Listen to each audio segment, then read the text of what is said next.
C'est maintenant l'heure de la chronique Mieux-être à Bleu FM en compagnie de la formatrice Mieux-être Annie Beaulieu qu'on reçoit en studio. Bonjour Annie. Salut Fred.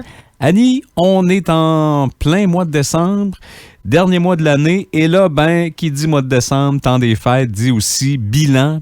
C'est le moment de faire une petite introspection pour voir quels ont été les bons coups, les moins bons, tout ça. Et là, aujourd'hui, tu nous amènes avec des questions à se poser pour justement faire notre bilan. Oui, bien le bilan de fin d'année, c'est une habitude que j'ai intégrée dans ma vie, moi, depuis plusieurs années maintenant. Et on a tendance à le skipper, hein, parce que on regarde vers l'avant. Dans le mois de décembre, on est dans les préparatifs du temps des fêtes. On se prépare déjà à créer quelque chose de nouveau pour 2023. On est déjà dans les résolutions de qu'est-ce qu'on veut améliorer. Puis, on regarde vers l'avant.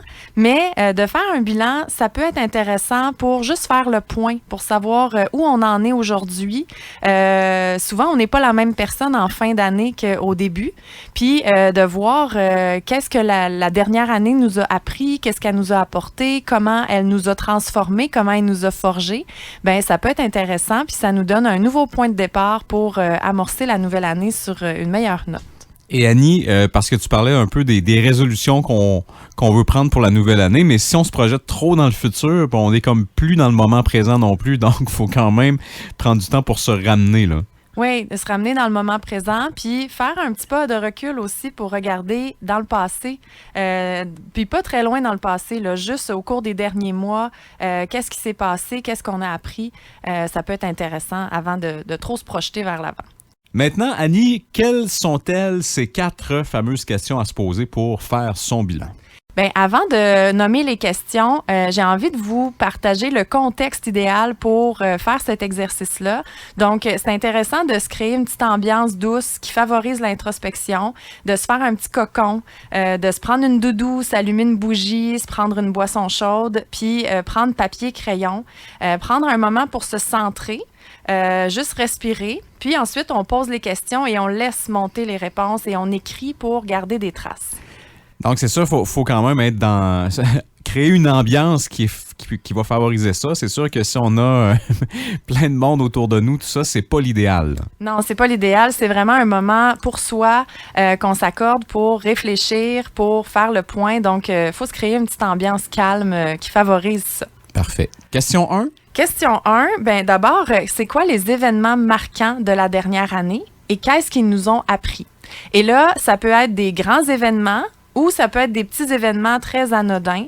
Ça peut être des moments qui ont été positifs à notre connaissance ou encore des événements qui ont été plus difficiles à traverser. Mais on nomme tous les événements qui remontent à notre mémoire, qui sont arrivés pendant l'année et on écrit qu'est-ce qu'ils nous ont appris, ces événements-là. Qu'ils soient positifs ou négatifs. Qu'ils soient positifs ou négatifs. Parfait. Question 2. Question 2, ça a été quoi nos plus grandes réussites pendant la dernière année et qu'est-ce qu'elles nous ont appris, elles aussi? Donc, encore là, y aller avec les petites et les grandes victoires parce qu'il n'y a pas de petites victoires, en fait.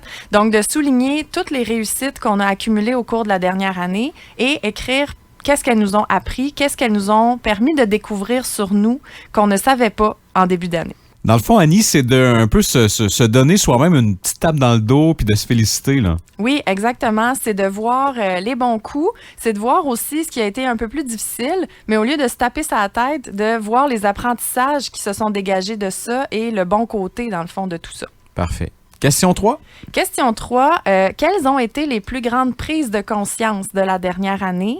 Les plus grands apprentissages, en fait, qu'est-ce que je dois amener avec moi en 2023? Qu'est-ce qu'il ne faut pas que j'oublie de mettre dans mon sac à dos pour la poursuite de mon chemin? J'aime ça quand tu dis qu'est-ce que je dois amener avec moi. Ça, c'est comme si c'était une porte, puis on laisse passer certaines choses, puis on ferme la porte pour d'autres choses, là, dans le fond, qu'on veut pas. Oui, parce qu'on a le droit de laisser des éléments derrière nous parce que ce n'est plus requis pour la poursuite de notre évolution personnelle. Parfait. Et il nous reste une dernière question, la 4e. Une dernière question, celle-là, c'est juste pour le fun. C'est de si j'avais à résumer mon année 2022 en un mot, ce serait lequel? Et là, on peut écrire le mot qui monte et peut-être même ajouter des petits détails autour. Pourquoi c'est ce mot-là qui remonte? Juste pour, justement, garder une trace de cette année-là puis voir qu'est-ce qui s'en dégage.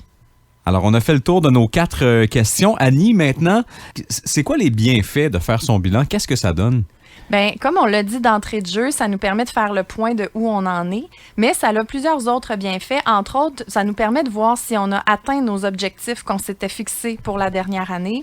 Ça nous permet aussi d'apprendre à mieux nous connaître.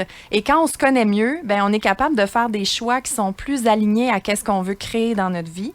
Ça nous permet aussi de sortir un peu du pilote automatique puis de voir, OK, voici ce que j'ai créé, voici ce que j'ai envie maintenant, puis de vraiment faire de meilleurs choix pour la prochaine année. Donc, maintenant que notre bilan est fait, on peut se permettre de regarder vers l'avenir pour 2023. Et je pense qu'on va terminer en souhaitant aux gens qui nous écoutent aujourd'hui de passer un très bon temps des fêtes et surtout de profiter là, au maximum de la nouvelle année qui s'en vient. Oui, absolument. Puis, avant de conclure, je voulais ajouter qu'il n'y a pas de temps requis pour faire notre bilan. On peut prendre le temps qu'il faut. C'est pas obligé de se faire en une journée. On peut prendre plusieurs semaines. On peut même étirer ça jusqu'au début 2023. Il n'y a pas de précipitation dans cet acte-là. Donc, prenez le temps de faire votre bilan, de clore l'année en beauté.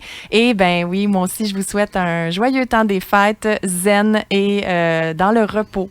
Merci, Annie. Merci à toi. Bonne journée.